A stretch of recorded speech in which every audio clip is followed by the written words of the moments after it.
Welcome to Life Mastery Radio with Todd Allen and Jackie Bailey, the show that dives into the science of higher consciousness with inspiring topics such as abundance, intention, health, manifestation, love, and transformation.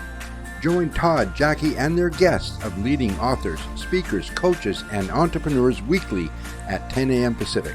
Learn to live a peaceful life with intentional mastery. It's all right here with stories and messages to support your well-being and most evocative dreams. Now, here's your hosts, Todd and Jackie. Hey, it's another groovy day, and most of you know that's because I make it that way, and it's Life Mastery Radio Day, the highlight of my week. I know Jackie enjoys it too. Her and I get together, and we bring you some of the best-selling authors, top-notch leaders, all on the cutting edge of their own becoming. But guess what? They're there on that edge to push you off your edge of your own becoming with great thoughts and ideas for you to use on your very own life mastery journey. As always, I have my co-host with me today, Jackie Bailey. Hi, Jackie. How are things in Speak, Feed, Lead project? They're going great. And we actually have a workshop tonight, not so much for the kiddos, but for the adultos. Adultos. We've got, I've partnered with a couple of other speakers, Justine Reese and Benny Mobley, who are experts in their fields. And we're putting a workshop together tonight that's called Reinvent You at any age. So anyone who's maybe transitioning between careers or looking for work again after being out of the workforce for a while, or even retiring and thinking, how can I make an impact on the world? This is going to be a great workshop for you. Maybe even someone who's looking for a side hustle. And Justine Reese is a voiceover talent. Benny Mobley is a personal trainer, so we can get you physically fit and works on mindset as well. And then, of course, I can help you to develop your own unique keynote speech and have it in your pocket for opportunities that come. So that's tonight. At what time? It's 4:30 p.m. Pacific. And be happy to put information into our Life Mastery Radio web or Facebook page, and everyone can take a look. Yeah, so check out our Facebook page, Life Mastery Radio with Todd and Jackie. And Jackie will put a link up there if you're interested. You should be interested. Check it out. It'd be a fun time. I think both those people have been our guests, or just Benny? I don't think either one of them have. Benny Mogul hasn't been on the show. Interesting. So. Okay. We got to get him on the show. I want to remind our listeners that today's show page is at www.lifemasteryradio.com. You can go there, and any links that we talk about with our guests today, we're talking about something really cool. Everybody has it. Everybody uses it. Everybody has the ability to distribute it. But the idea is to hang on to it. So I think we're going to be talking about that. But any links that we talk about that with our guests will be on today's show page. You can sign up for our newsletter while you're there. Jackie produces a newsletter every week. It highlights who's been on the show, who's coming on the show, and a blog post about the show that we just did. So you can stay informed with all things life mastery. Both of our books are there. You can follow the links to Amazon. And am I forgetting anything, Jackie? No, sounds pretty complete, I think. Okay, let's get ready for the really big show. And today is Jackie's guest, so that means she has the introduction. Take it away, Jackie. Well, it was so funny because a few weeks ago, I was speaking in Los Angeles at the Best You Expo, and I had a booth. And I'm standing there at my booth, and I see this guy walking toward me. And unlike myself, because I usually can't remember people's names in the moment, but Rennie came right to my mind. I said, Rennie! I don't think he remembered who I was in the moment. But it was great to see him, and I thought, this is a sign that he needs to come back on the show. He's got a message that people need to hear. So it is delightful to have him back here with you. So let me tell you a little bit about Rennie Gabriel. He, after 2 divorces and a business failure, went from broke at age 50 to a multi-millionaire. And this was after learning 3 secrets of the wealthy, despite the fact that he didn't do very well in high school math. In fact, he failed, I think. But Rennie now donates 100% of profits from his online programs to a charity that's called Shelter to Soldier, which trains rescue dogs for wounded military warriors. Yay. And he feels that 90% of the population has been taught nothing about handling money effectively, including CPAs, who we pay to help us with our own money, and financial advisors. So with Rennie's programs, you learn these 3 secrets that he's learned of the wealthy, and you learn to have others gladly pay off your debt. Hello. And you learn 5 things that keep you broke. Okay, those are good to know. So Rennie is a TEDx speaker, and his award-winning best-selling book is titled Wealth on Any Income. It's been translated now into 8 languages. So he is really spreading his message out into the world, and we are delighted to have him with us today. Welcome, Rennie. Oh, thank you. Thank you, Jackie. What a beautiful introduction. Yeah, it makes me blush. I know. Sometimes it's hard to listen to your own ego being boosted, right? Yeah. But then again, you go, hey, I have accomplished some pretty awesome stuff. Yeah. I think we all need to be reminded sometimes. Absolutely. Well, you're making a So- huge impact in the world. So thank you. Yeah. And in the introduction, you talked about some of the challenges that, or Jackie talked about some of the challenges that you went through, but what is it about money that I mean, people make it, they spend it, it seems to run through most people's hands and fingers. And I think I heard earlier today, I was watching some of your podcasts, we're really not taught how to handle it. Maybe expound on that a little bit. Yeah, I mean, it's easy to understand it when you look at how education around important items show up or don't show up. And if you look at the situation, as Jackie said, 90% of the people have not been taught how to handle money effectively, powerfully, even adequately. And the reason for that is, if you look at what do parents teach in the home, well, parents can't teach what they don't know. If they learn by trial and error, I mean, that's the best they can do. Right. If you look at the school system, they don't teach anything about financial education. I was reading that recently, as recently as like last year, 11 states. Now in the United States, we have 50. So far, 11 of them are now requiring some level of financial education before you graduate high school. Wow. Now, I don't know what it includes, but I doubt that it's adequate. It's probably how to balance a checkbook, right? Well, then there isn't even No one uses anymore. Exactly. Yeah. there isn't even that requirement. I mean, it's a piece of plastic, but you still got to understand reconciliation, right, Rennie? I mean, because it's like having a bucket of water, and if that bucket has holes in it, you don't really know where your money's going. Exactly. But Todd, here's the difficulty. When I had a checking account, I don't know, I was probably about 30 years of age, and I realized I'd never reconciled it, and I wanted to know how to do it. So I went to the bank and asked an employee at the bank, I don't know if it was the teller or the new accounts person. I said, I get these statements from the bank every month, and it says to, balance my checking account, follow these instructions. I tried to do it, but I couldn't figure it out. Remember, I failed high school math.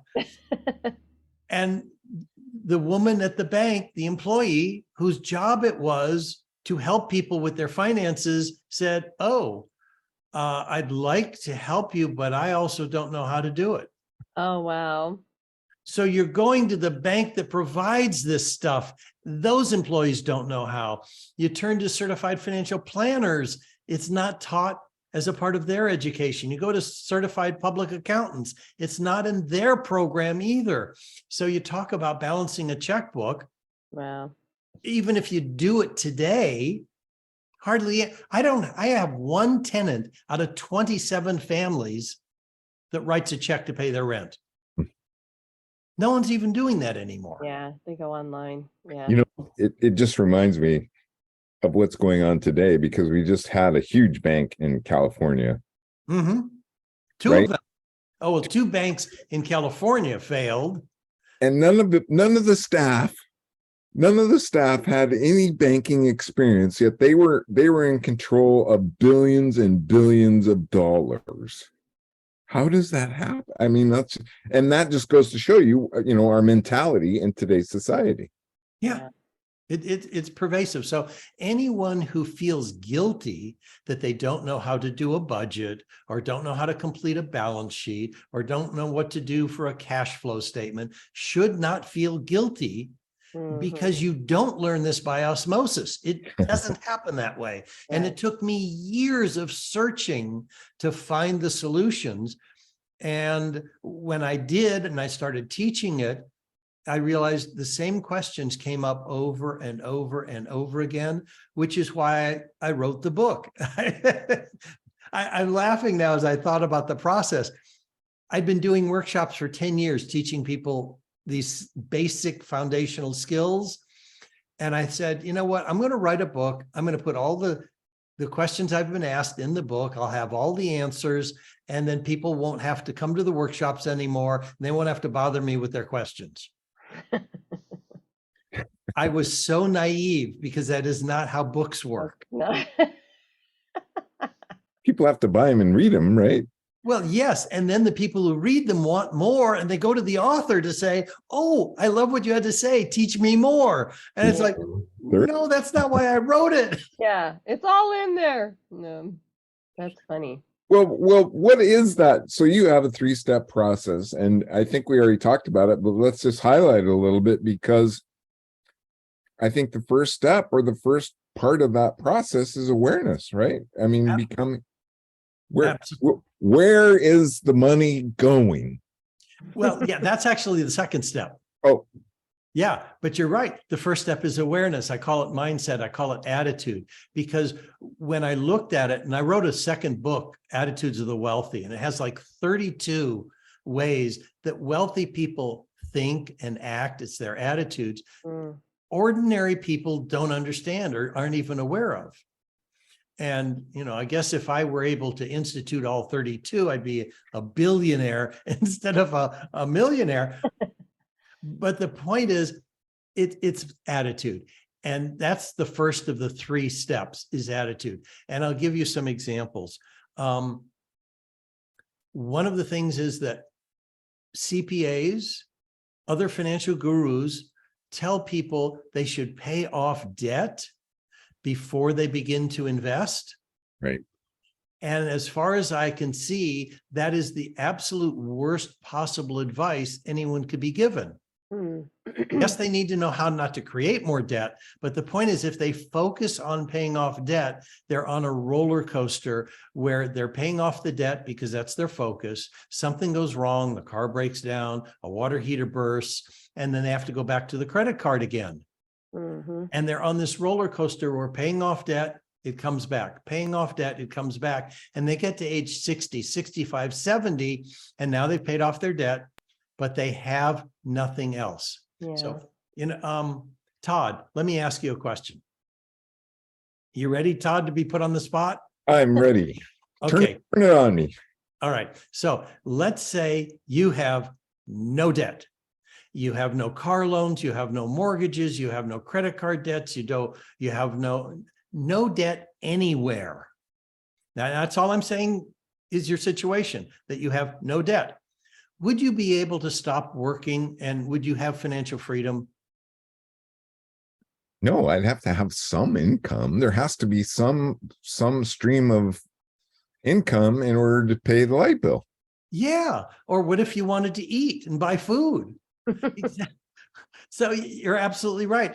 Without the income, you still have to work. So either you're working or you have your money working for you. And the only way that can happen is that as you're earning money, you're setting it aside to create an income that will pay you later. And if you take that, I'll give you the best example for me. I'm age 50, I'm broke, but I'm at least earning a living. I'm earning $5,000 a month.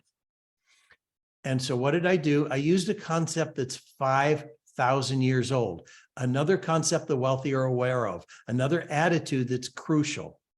I treated myself like I deserved to own some of this money I'm earning, and I set aside 10%. Yeah. So even if I was short in paying my bills, I still set aside $500 a month. Now, within 3 years, okay, I'm age 53, I've got a whopping $18,000. But I'm married for the third time, my best, most wonderful, fantastic, have her till I die wife. We've been together 25 years now. Anyway. Congratulations.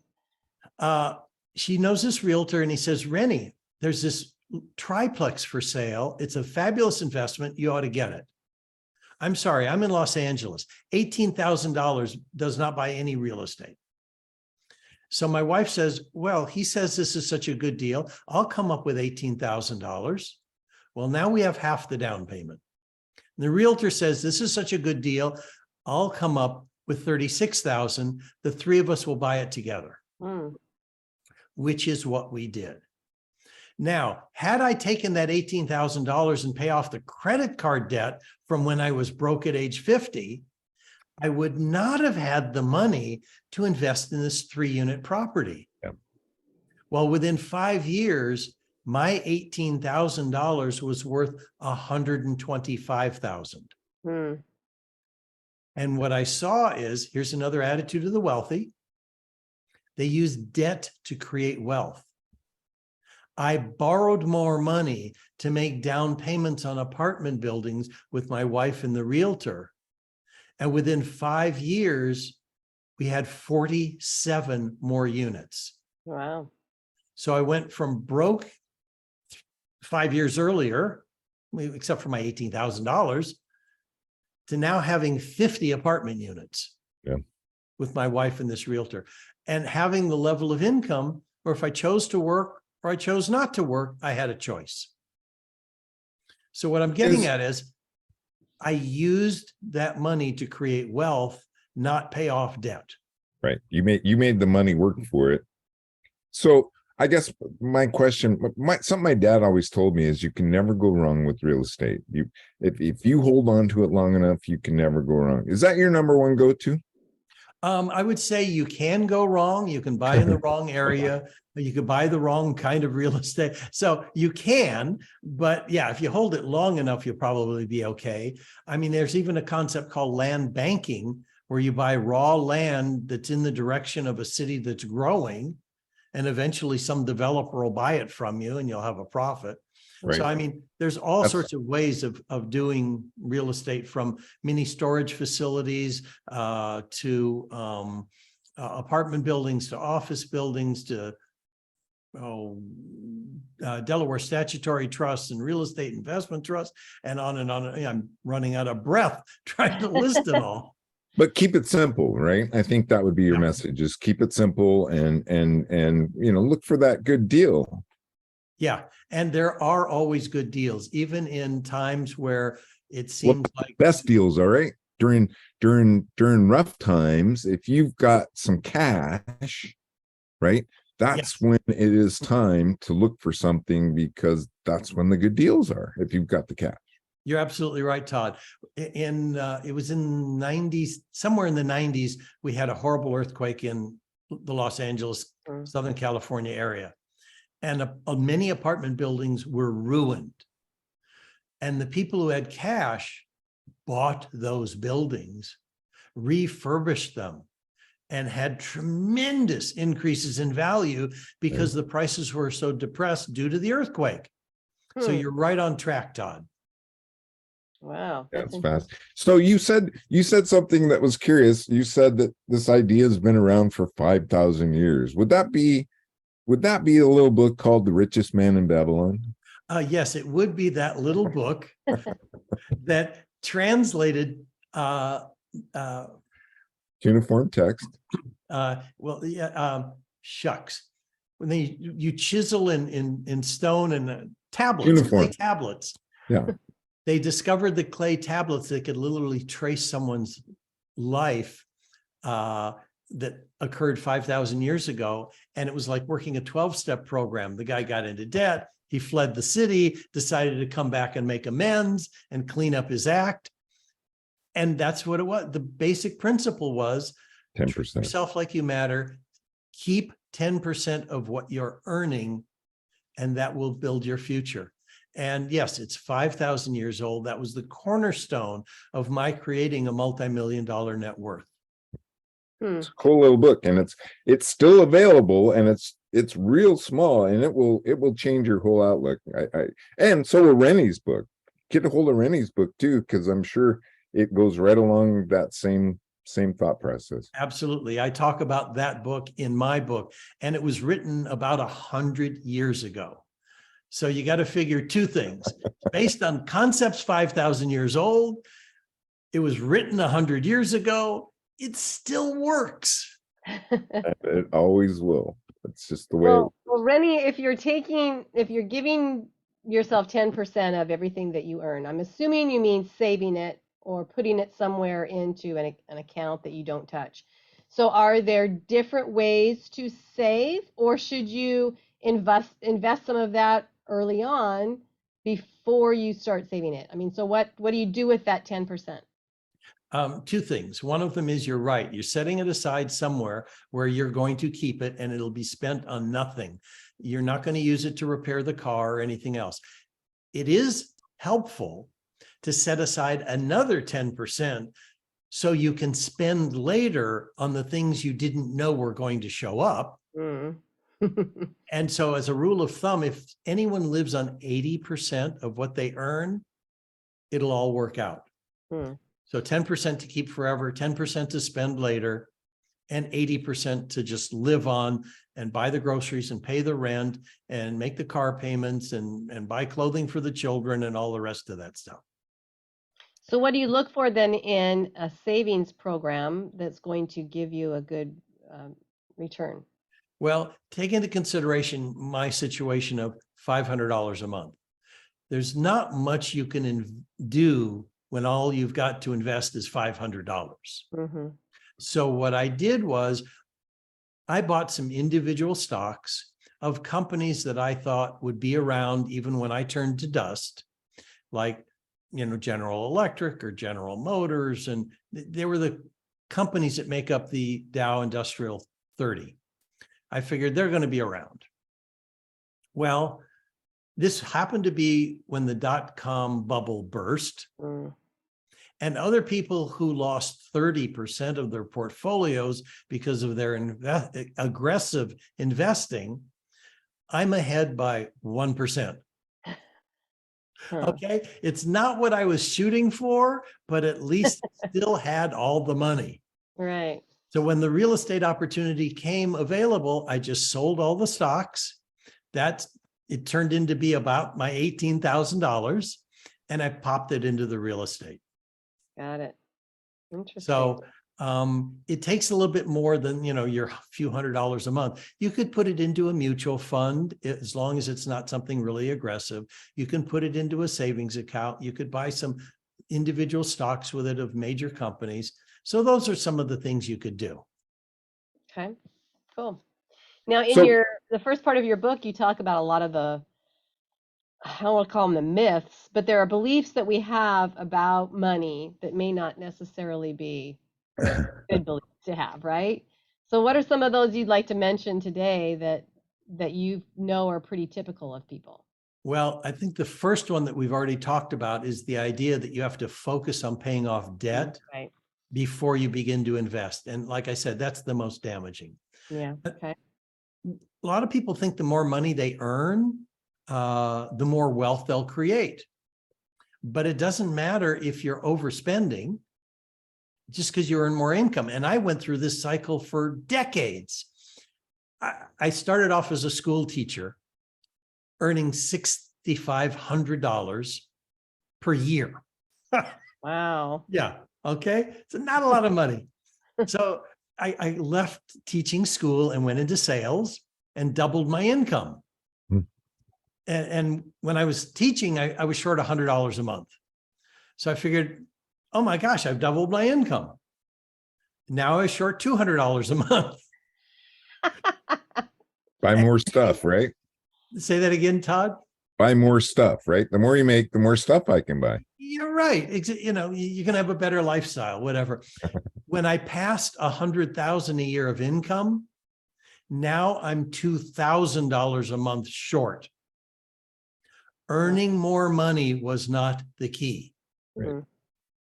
Properly handling what I was earning was the key.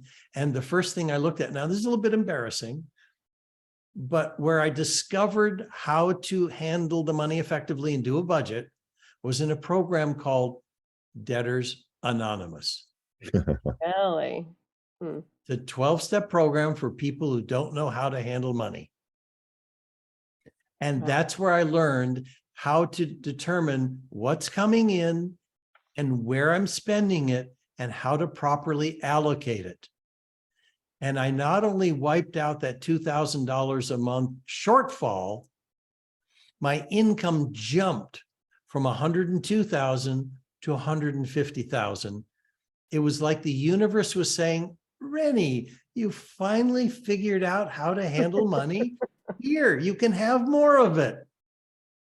Give some examples of that. What are some examples of, maybe not what you found, but you obviously worked with a lot of people. What is their shock and awe when they discover, wow, look at all that money going out the window? What were they spending it on? What kinds of things are we talking about? We're not talking about things as much as the categories. And I'll give you an example. When I created the cash flow form that I have my clients use, I have a lot of areas where I have little stars that show the items that don't show up on a monthly basis. You know what your rent is going to show up. You know, you're buying food, on a regular basis, but people don't plan for things like the registration fees on their automobile, or that the car will break down, or the property taxes come due twice a year, or maybe they have a life insurance premium that's annual. And there's no monthly plan to have the money available for that when it shows up. And that's what I saw. People, a good example, I had a legal secretary. She came to me because she had refinanced her house, paid off all her credit cards, and then a year later, she got the credit card debt again. So we went through this cash flow form, and she wasn't setting aside money to buy clothing. She wasn't setting aside for any repairs on her car, or just maintenance, buying new tires or whatever it was. And so when these expenses came up, she had to go to her credit card. And she didn't realize about expenses that don't show up monthly. And I just had this conversation with the young girl that we're helping with our GoFundMe. She said, I'm really good with my money. I know where it goes. I plan, I do this, I do that.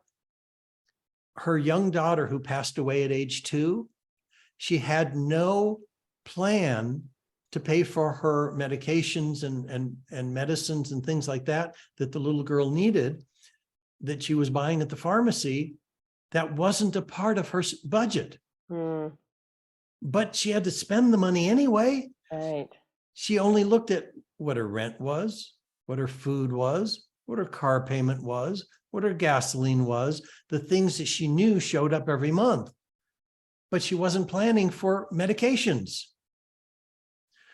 So people who even think they're good at it miss huge things. Right. Yeah. So is that form in your book then, your cash flow? Yes. It is in your book, and people can get your book and then start to take a look at where those holes are at in their bucket. Absolutely right. Now, something important, because I donate 100% of the profits from my books, from my programs and things like that. to charity, not only Shelter to Soldier, but other animal and veteran charities. If they get it from Amazon, a few cents of profit is created. But if they get it from my website, I donate the entire purchase price of the book. They could even go, because I have a link to the charity at the top of the homepage. If they just make a donation of the cost of the book, I'll send the book out to them for free. Oh, nice. So, they obviously can't donate anonymously because I don't know who to give the book to. Yeah. But if they make a donation, they let me know that they've done it, I will send them the book for free. So is part of your prosperity plan to also do philanthropic work? I mean, is that something that's icing on the cake, or is that something that you do at the same time you're trying to build wealth? You can do it, and it doesn't have to be money. When I and my children were young, I didn't have a lot of money to donate to various charities, but what we did have was time. We would go and work in a soup kitchen, or we would take blankets and clothing and deliver them to homeless shelters. So even though we didn't have the money, we did other things. You could work at a food pantry. You could, volunteer at a school. You could volunteer to clean up the beach. There's all sorts of things you can do besides the money. But what I found are the people that are attracted to me are the people who have a desire to donate or support causes or charities that matter to them. That's called the law of reciprocity, right? Is that what you're practicing? Is that what you're highlighting? Yes, I don't use the term, but yes. But that's the idea. But that's what's happening. I mean, if you look at my 9-step road to complete financial choice, which people can get for free, go to my website and go to wealthonanyincome.com/TEDx. They'll see my TED Talk where I talk about how we've been programmed to believe it's better to be poor than to be wealthy. And the cure is the 9-step roadmap, which they can get for free. In that 9-step roadmap, it says the 9-step roadmap to complete financial choice and philanthropy. Nice. So the goal is to get people in a financial situation so they can donate to the causes that touch their heart. Right. Very important. Rennie, do you address any situations where one of the spouses is spending money without the other spouse knowing it? And is there a safe way to set up accounts? I'm not asking for myself. I was thinking of this recent murder out of Alabama or something, the Murdaugh family. Murdaugh. Yeah, where he was obviously addicted to drugs and was embezzling money from the firm and the family, and the wife, I'm assuming, had no idea about it. Now she can't even testify about it because he murdered her. But I'm just wondering, is there he's a only way been that convicted of it? He hasn't said he did it. Yes, exactly. Is there a safe way to set up some sort of accounting system with these newly married couples so that they don't have to, so they can be accountable to each other, I guess is what I'm saying. Yeah, the difficulty that I've seen in situations like that is where one spouse has total responsibility and the other spouse wants no responsibility. Right. And that's how it shows up. Because he was spending, I think I read reports that he was spending like $60,000 a week on narcotics. Which is a reason you have to embezzle from the firm. Yes. Right. And for your spouse not to realize that money was just poofing away, it boggles the mind. But then again, it's like you said, if I don't care what he's doing with it, I have plenty for me, then whatever. Right. Right. And that's where things go wrong. So what I advise couples to do is to both be involved in the process. And I understand how one spouse doesn't want to be. As an example, my wife doesn't want to be, but I do require she at least knows all of the accounts we have, knows what the account balances are. And every once in a while, maybe a few times a year, she'll say, do I have enough money in my checking account? That's about as much involvement as I can get from her. And so I'll say, yes, you do. Let's go over it.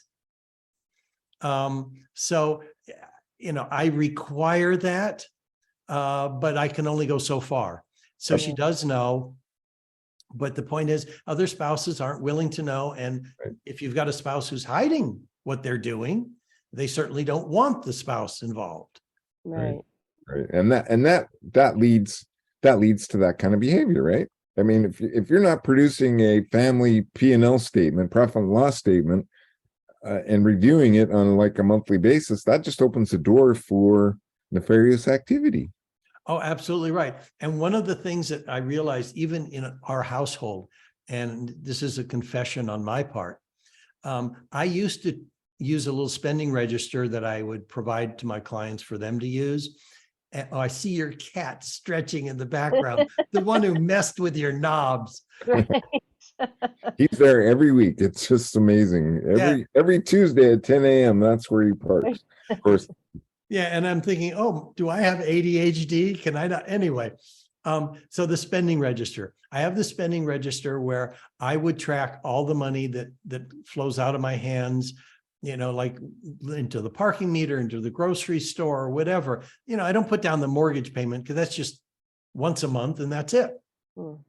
But the money that leaks out, I track. Well, after 10 years, I decided I could stop this practice. I've got a handle on it. I've got my wealth. I don't need to track anymore. Then I got involved in a new business online.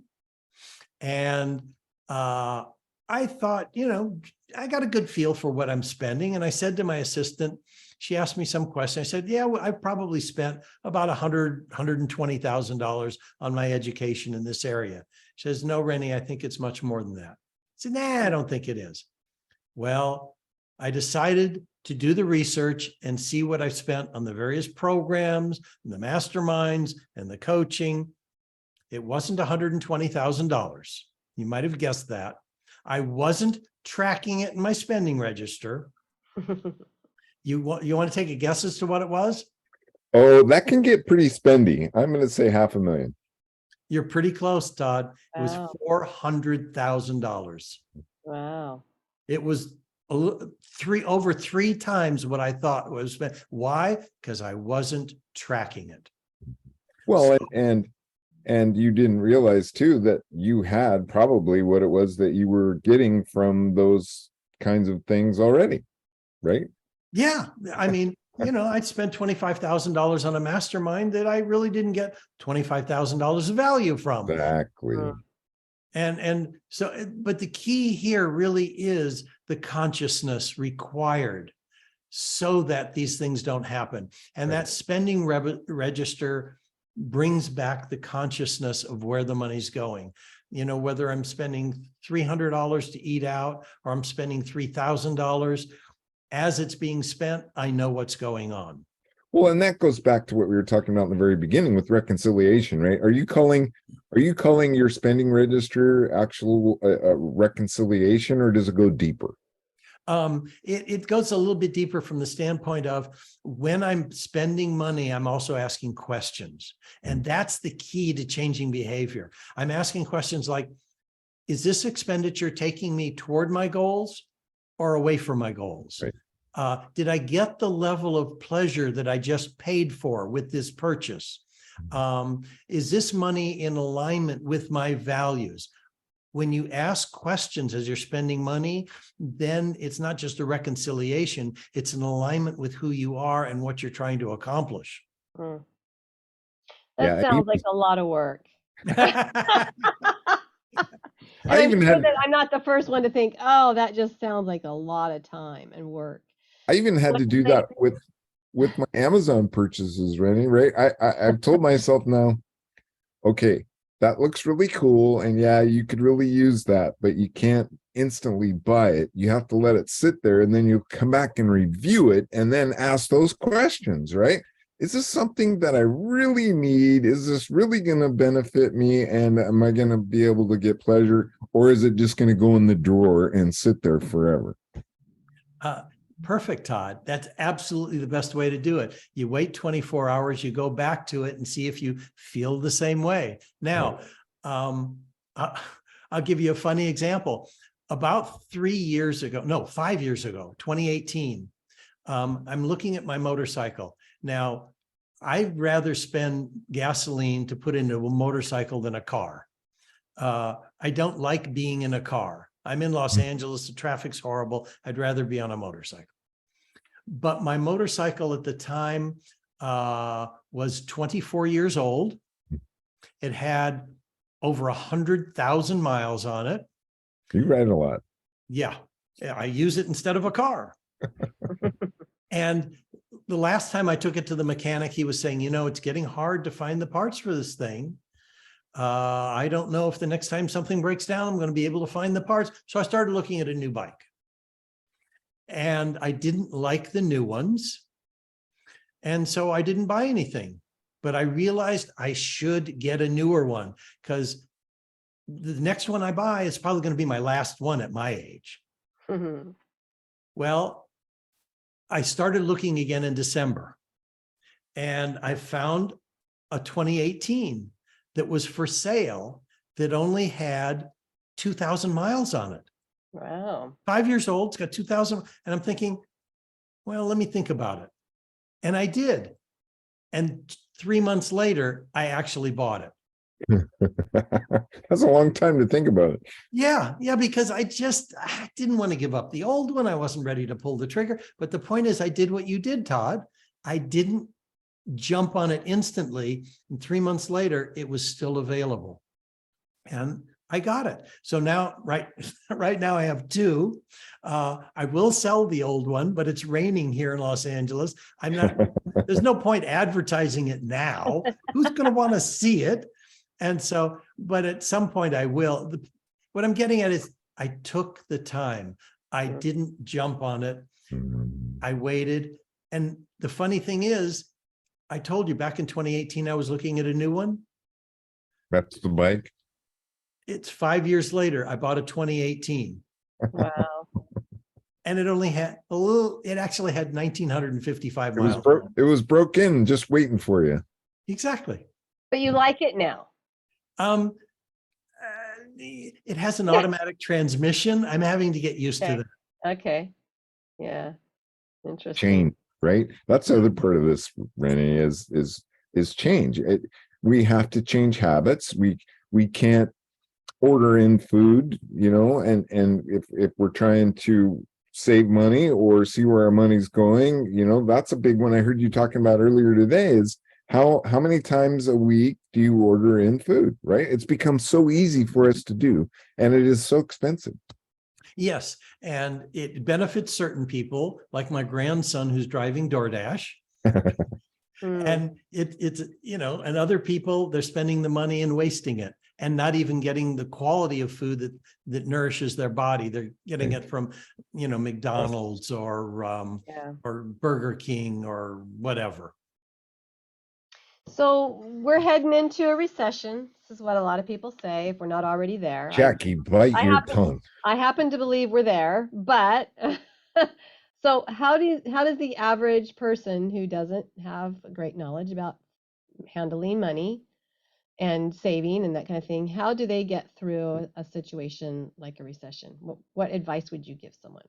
They obviously have to really evaluate where the money is going. It's difficult. I'm going to touch on the three things that Todd mentioned early in the show in terms of the three secrets. And they're the three secrets of the wealthy. And we've been talking about attitude.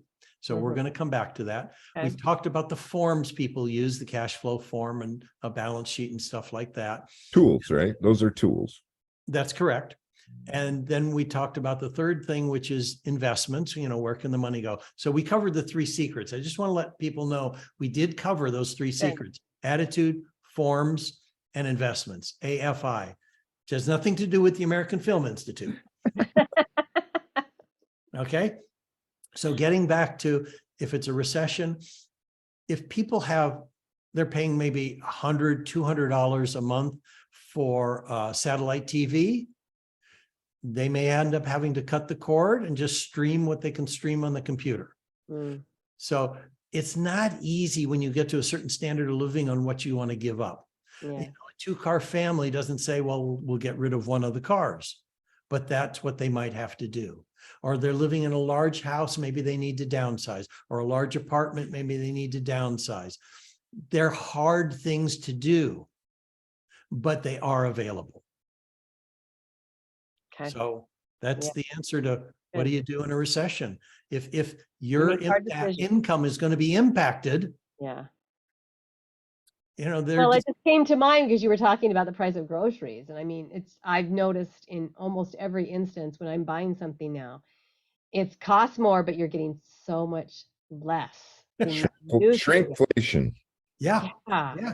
The Right. manufacturers, yeah, they said instead of buying a 12-ounce package, you're getting a 10-ounce package, but it's only a few cents more. It's the pizzas I noticed, right? The pizzas that come in the box, right? They used Yeah. to be that big and now they're that big. Well, it makes you wonder how much money it cost the company to downsize all the manufacturing portion of that. It had to cost them money to do that. So why would they do that? Why wouldn't they just raise the price a little bit and continue with the same amounts they were always doing? It doesn't. Well, because it's easier to fool the public. The full job, yeah. Yeah, but is it more expensive to fool the public? I guess is my question. Well, in the long run, no, because yeah, and the money that they may have to spend to downsize the packaging and all the rest of that stuff, they'll make it up in the volume. Okay. So yeah, I'm not worried about the large companies No. manufacturing the food going out of business anytime soon. Yeah, No. it's the households that are going to be struggling. Yeah, absolutely. And the rent increases and Yeah, and the rent hard increases. to Yeah. find homes. Now, so you still own a lot of real estate. Are they single family homes or are they mostly apartment buildings, duplexes, that kind of thing? Yeah, mostly apartment buildings. I have a bias against single family homes as, you know, real estate investments because it involves the psychological factors like, gee, what's the paint job like? What's the flow of the house like? Who are your neighbors? What's the landscaping like? That's not what I'm into. With an apartment building, the value is based on the rents. It's just a multiplication factor. It's called the gross rent multiplier. If your rents are $100,000 a year and you're in an area where the gross rent multiplier is 10, that building's worth $1 million. 10 times 100,000. If I increase the rents by $10,000 over the year and I multiply that by 10, I've just increased the value of the building by $100,000. Now, I will have to admit, I'm not that kind of landlord. My assistant just came to me and said, you know, Rennie, the utility costs on your building have outpaced your rent increases. Wow. Where I used to figure about $90 to $100 per unit for utilities, she showed me it's currently $278 per unit. That's crazy. And my rent increases were over the same time period, 30%. So my rent has gone up 300, my utility costs gone up 300%, and my rents have only gone up 30%. So are you going to adjust that or are you going to be the nice guy? I'm adjusting it as much as my heart is willing. Yeah, it's tough, but you can't pay them to live there for free, right? You have to be able to cash flow on it or it's not worth doing. Exactly. And so I created a long letter. I'm including a spreadsheet that shows how our utility costs have changed. And so rather than giving 1% and 2% rent increases, it's going to be 5%.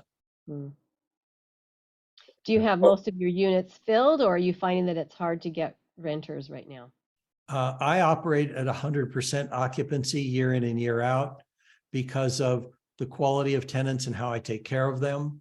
And they appreciate that. And 100% of my tenants through the entire pandemic paid 100% of their rent. Oh, nice. There was only one exception, and she applied for the government program. They reimbursed the shortage, and then she moved. So again, 100% of my tenants I received 100% of my rent through the entire pandemic because I take care of my tenants. Nice. And that has a lot to be said for as well. Oh my goodness, my friends, we only have about 5 or 6 minutes left. Rennie, is there anything else that we missed? I think we talked about your three tools or Three secrets of the wealthy. 3 secrets of the wealthy. Is there anything else that we missed or anything else you would like to highlight? Only just to remind people, they can get a free copy of the book if they make a donation at the top of the wealthonanyincome.com website to Shelter to Soldier.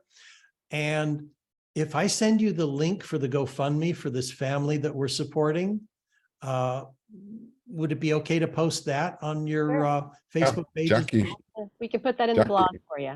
Jackie will put it Terrific. in the Thank blog. you. I'll send you that link. I think we already have that link, and that's something we really didn't talk about. Maybe in the last couple of minutes is the philanthropic. I'm going to have a hard philanthropic. I have a hard time with that word. I don't know what it is. Yeah. Aspects of what it is that you do, because we talked about the law of reciprocity. I'm all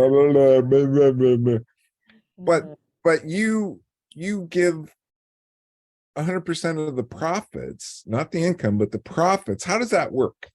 Maybe explain to us a little bit how that works. Well, yeah, I'm glad you asked that, because people say, wait a second, how could you stay in business if you're giving away 100% of the profits?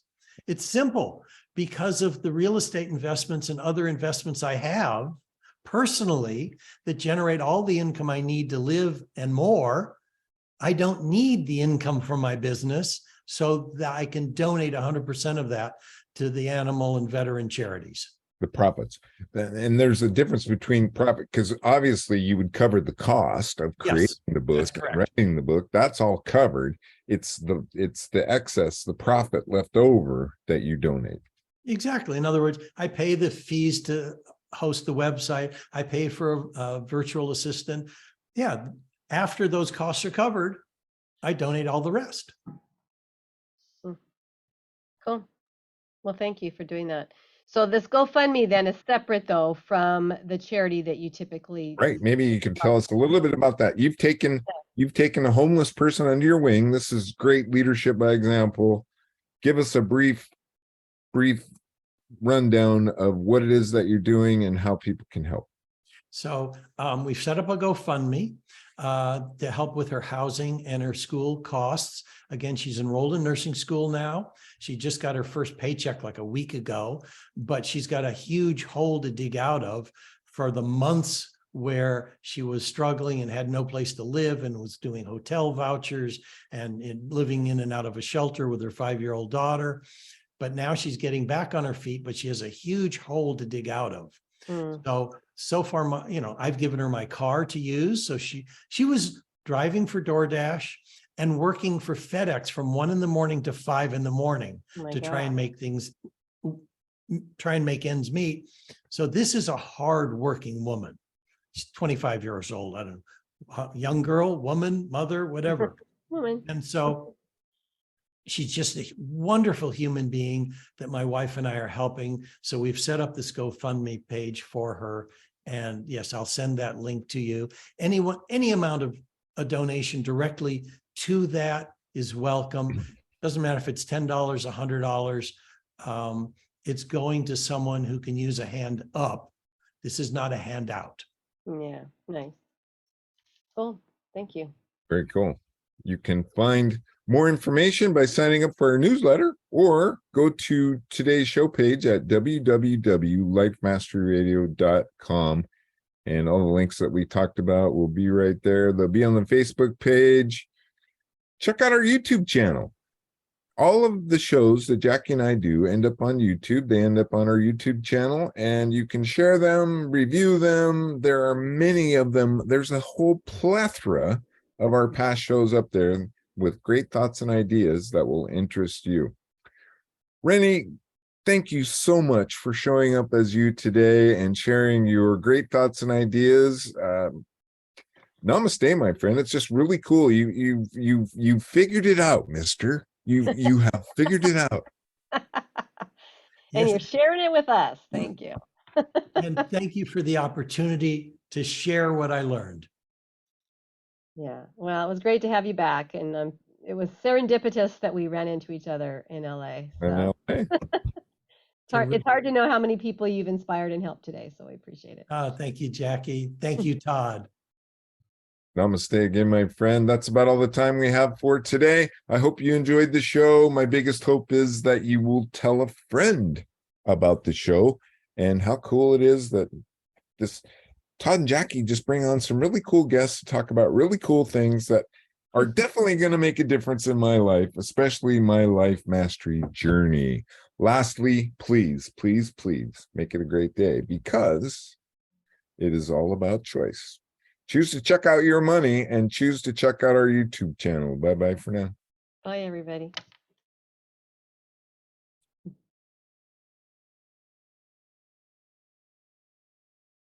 And we're done. Thank you, sir. Thank you. Thank you. Thank you for the opportunity. And as soon Thank you for tuning in to Life Mastery Radio. Join Todd Allen and Jackie Bailey and their guests of leading authors, speakers, coaches, and entrepreneurs weekly at 10 a.m. Pacific. Learn to live a peaceful life with intentional mastery through stories and messages to support your well-being and most evocative dreams. Visit their website, www.lifemasteryradio.com. Join their mailing list and be notified about upcoming guests. That's lifemasteryradio.com.